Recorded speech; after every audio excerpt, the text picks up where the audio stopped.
Chers camarades, chers amis, nous allons démarrer ce cercle Léon Trotsky qui a un caractère un peu particulier puisque 3 camarades y interviendront. Tout d'abord, Pierre Royan de Lutte ouvrière.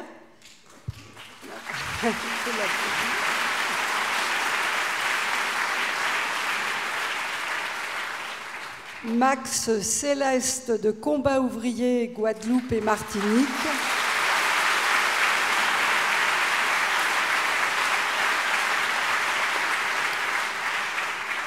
Et la camarade Judith Carter du groupe Spark pour les États-Unis.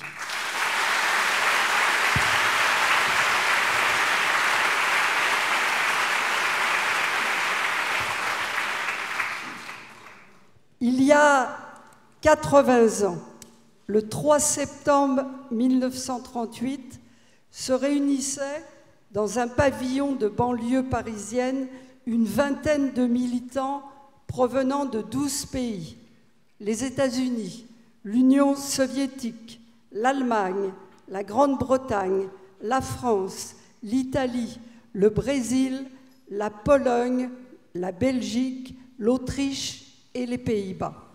Et ils fondèrent la 4e Internationale et adoptèrent comme programme un texte écrit par Léon Trotsky quelques mois auparavant, le programme de transition. Cette décision de créer une 4e Internationale venait de Trotsky, alors lui-même exilé et bloqué au Mexique.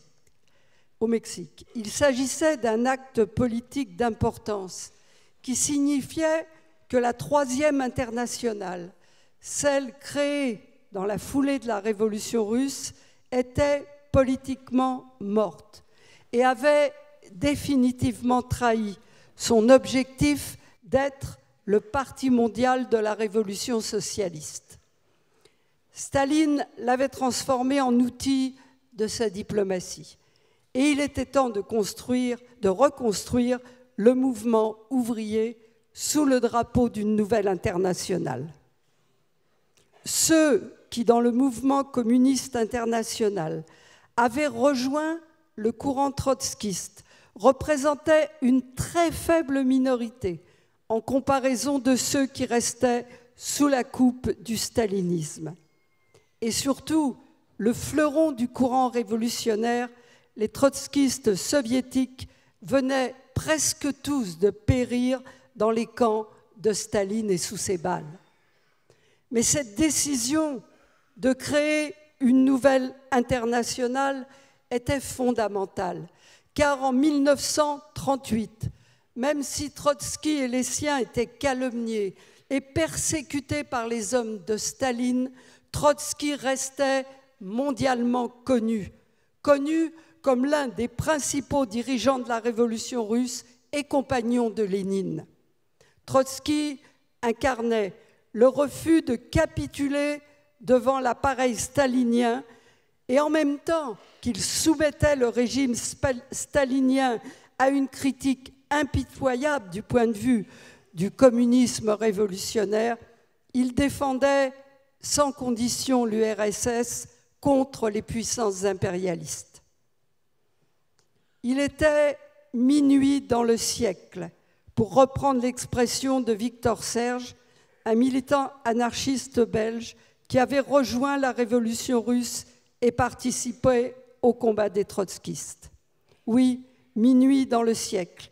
Hitler était au pouvoir en Allemagne.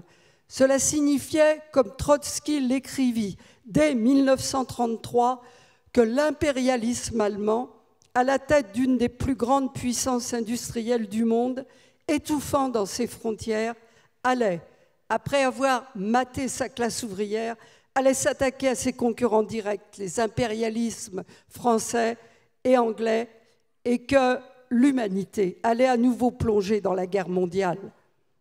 En réalité, la guerre était déjà là. En Espagne, sur les champs de bataille de la guerre civile, les aviations et les armées de Hitler et de Mussolini semaient la mort. La Chine avait été envahie par le Japon, qui commettait des massacres de masse. Et Mussolini avait déjà conquis l'Éthiopie. En septembre 1938, Trotsky comprenait mieux que quiconque la situation mondiale et dans quel état se trouvait le mouvement ouvrier. Mais il voulait préparer la classe ouvrière à la guerre à venir et aux révolutions à venir. Il voulait donner à la classe ouvrière un programme dans la continuité de la révolution russe et des idées de Marx. Et il voulait donner une organisation internationale. Et cela même si cette organisation était numériquement très faible. Trotsky savait très bien que tant que les masses ne se soulevaient pas, l'ensemble du programme ne pouvait toucher qu'une petite minorité. Mais avec ce programme, cette minorité pouvait militer en direction du reste de la classe ouvrière. Aujourd'hui encore, l'avenir du mouvement ouvrier et donc l'avenir de l'humanité sont liés à ce programme. Car quand le prolétariat se mettra en mouvement, s'il s'empare de ce programme, il pourra renverser le capitalisme.